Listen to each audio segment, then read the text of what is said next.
উচ্চতম ন্যায়ালয়ৰ নিৰ্দেশনা তেওঁলোকৰ তদাৰক বা নিৰীক্ষণত CBIৰ দৰে অতি উচ্চ মান বিশিষ্ট সংস্থাৰ যোগেদি তদন্ত প্ৰক্ৰিয়াটো আগবঢ়াই লৈ যাব লাগে এইটো আমি দাবী উত্থাপন কৰিছিলো SIT গঠন কৰি প্ৰকৃত ন্যায় কেতিয়াও দিব নোৱাৰে কাৰণ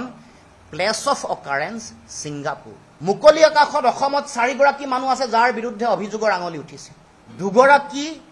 কোট আছে এতিয়াও নাজানে এগৰাকীয়ে লাইভ আহি ভিডিও দিব পাৰে এগৰাকী কোট আছে আজিলৈকে কিন্তু তেওঁ ফোনটো কৰিলে ফোনটো ৰিং হয় পায় তাৰ মানে তেওঁৰ লোকেশনটো ট্ৰেক কৰিব পৰাকে ট্ৰেস কৰিব পৰাকে আমাৰ ওচৰত টেকনলজি আছে আৰু আমি জানো এই ব্যক্তিসকলৰ মোবাইল আজিলৈকে তেওঁলোকৰ মোবাইলটো জব্দ কৰা হোৱা নাই তেওঁলোকৰ সাক্ষ্য লোৱা হোৱা নাই তেওঁলোকক কৰায়ত্ব কৰা হোৱা নাই তেওঁলোকক ডিটেইন কৰা নাই কাৰণ মেইন একিউজ যাক আটাইতকৈ মূল অভিযুক্ত বুলি যাক কোৱা হৈছে হেগৰাকীয়ে যোৱাকালি আহি ফেসবুকত লাইভ দিব পৰা পৰিবেশ এটা আহি গল অসম চৰকাৰে আমি যেহেতু SIT বা CIDৰ তদন্ত আমি মানা নাই কিন্তু তৎসত্ত্বেও এই তদন্তটো যেহেতু চলি আছে এই তদন্ত চলি থকাৰ মাজত কৰিবলগীয়া কৰণীয় দায়িত্ব আৰু কৰ্তব্য অসমৰ মুখ্যমন্ত্ৰী বা গৃহ মন্ত্ৰণালয়ে কৰিছে নাই কিন্তু এটা কথা মনত ৰাখিব মুখ্যমন্ত্ৰী ডাঙৰীয়াৰ জীৱনলৈ যেতিয়া দুৰ্যোগ নামি আহে যেতিয়া বিপদ ওচৰ চাপি আহে তেতিয়াই মই কাৰোবাক চিনি নেপাও মোৰ লগত সম্পৰ্ক নাই মই নাজানো এই বুলি কোৱা কথাটো কিন্তু নতুন কথা নহয় এটো পুৰণা কথা মুখ্যমন্ত্ৰীয়ে যোৱাকালি ক'লে যে শ্যামকানু মহন্তৰ সৈতে তেওঁৰ কোনো সম্পৰ্ক নাই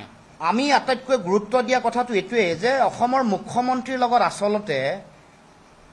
শ্যামকানু মহন্তৰ সম্পৰ্ক নাই নেকি এই প্ৰশ্নৰ আমি যেতিয়া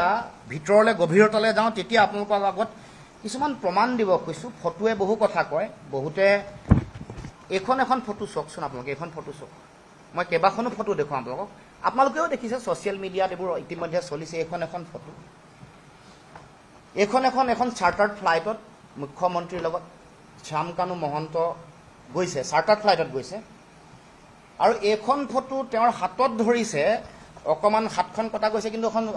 যিখন সম্পূৰ্ণ ফটো আপোনালোকে দেখিছে হাতত ধৰি আছে মুখ্যমন্ত্ৰী হাতত ধৰা ধৰিকে আৰু তাতকে ডাঙৰ কথা যে যিবোৰ গাঁও অঞ্চলত কিছুমান প্ৰকল্প চলি আছে এইটো নাহৰকটীয়াৰ প্ৰকল্প ইয়াত চাওকচোন ইয়াত শ্যামকানু মহন্ত ৰাতিপুৱাই মুখ্যমন্ত্ৰী ডাঙৰীয়া প্ৰাতঃ ভ্ৰমণ কৰিবলৈ যাওঁতে এয়া শ্যামকানু মহন্ত তাত নাই জানো এখন দুখন ফটো আৰু এখন ফটো এখনো নাহৰকটীয়াৰ ফটো ইয়াত মুখ্যমন্ত্ৰী প্ৰাতঃ ভ্ৰমণৰ সময়ত ৰাতিপুৱা ওলাই যাওঁতে তাত শ্যামকানু মহন্তৰ উপস্থিতি তাতকে ডাঙৰ কথাটো হ'ল মুখ্যমন্ত্ৰীৰ লগত ভোজন কৰি থকা অৱস্থাটো শ্যামকানু মহন্ত আছে তাৰ পাছত এয়া মুখ্যমন্ত্ৰীৰ পত্নী আৰু তেওঁলোকৰ মুখ্যমন্ত্ৰীৰ মালিকানাধীন এটা চেনেলৰ সম্পাদক গৰাকীৰ লগত শ্যামকানু মহন্ত মুখ্যমন্ত্ৰীৰ পত্নীৰ লগত সেলফি মৰা এয়া শ্যামকানু মহন্ত আপোনালোকে চাওকচোন তাৰ পাছত এই যে বিভিন্ন ধৰণৰ বিজনেছ অনুষ্ঠানত নাথাকে বুলি তেওঁ উপস্থিত নাথাকে বুলি যেটো কথা কৈছে কালি কৈছে যে মই ঘূৰি আহিলো নাথাকো এনেকুৱা ধৰণৰ তেওঁৰ উপস্থিতি নাই এইকিখন তাৰ পাছত এয়া এগৰাকী বিশ্ববিদ্যালয়ৰ উপাচাৰ্য শ্যামকানু মহন্তৰ ককায়েক আৰু দুয়োগৰাকীৰ লগত এয়া মুখ্যমন্ত্ৰী ডাঙৰীয়া আৰু এগৰাকী DGP আছিল আগত তেওঁৰে জ্যেষ্ঠ ভাতৃ তেওঁকো দায়িত্ব দিয়া হৈছে কেবাখনো মই আপোনালোকৰ আগত এইবোৰ আপোনালোকে দেখিছে তথাপিও দেখুৱাই দিছো আৰু এখন এই গোটেই ফটোবোৰ দেখুৱাৰ পাছত মই এটা কথা ক'ব খুজিছো যে ঘনিষ্ঠ সম্পৰ্ক নাথাকিলে কোনোবা মানুহ চাৰ্টাৰ্ড ফ্লাইটত উঠি যাব পাৰে নেকি ঘনিষ্ঠ সম্পৰ্ক নাথাকিলে মুখ্যমন্ত্ৰী প্ৰাতঃ ভ্ৰমণৰ সময়ত পুৱাৰ ভাগতে শ্যামকানু মহন্তৰ উপস্থিতি থাকিব পাৰে নেকি এই যে খুব উচৰ সম্পৰ্ক গভীৰ সম্পৰ্ক নিকট সম্পৰ্ক এই গোটেই কথা বতৰাবোৰৰ কাৰণে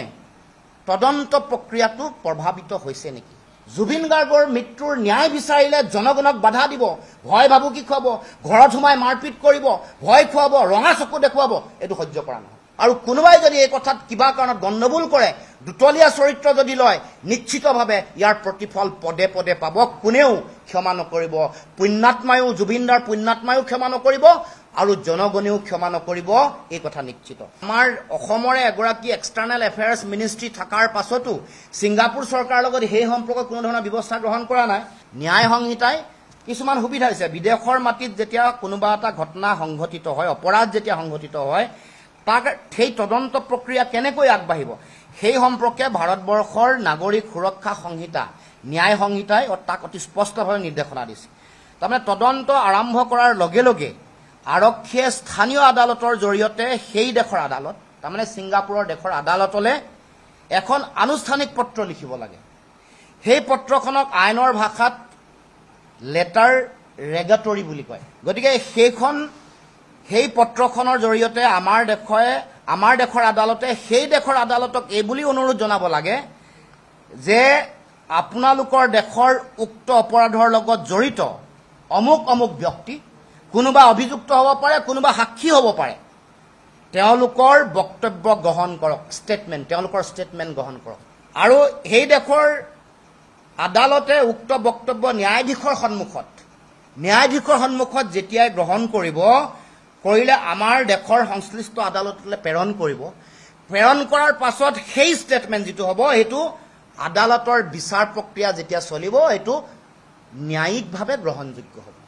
এই নিয়মটোতো আজিলৈকে কৰা নাই। বিভিন্ন সময়ত তেওঁলোকে ভিডিঅ' এটাকে মানুহৰ মাজত দি আছে, কোনে দিছে, কোন চ'ৰ্চ কি, এইবোৰ কোনো ধৰণৰ বিচাৰ হোৱা নাই। গতিকে আমাৰ মনত প্ৰশ্ন উদয় হৈছে যে শ্যাম কানুক আচলতে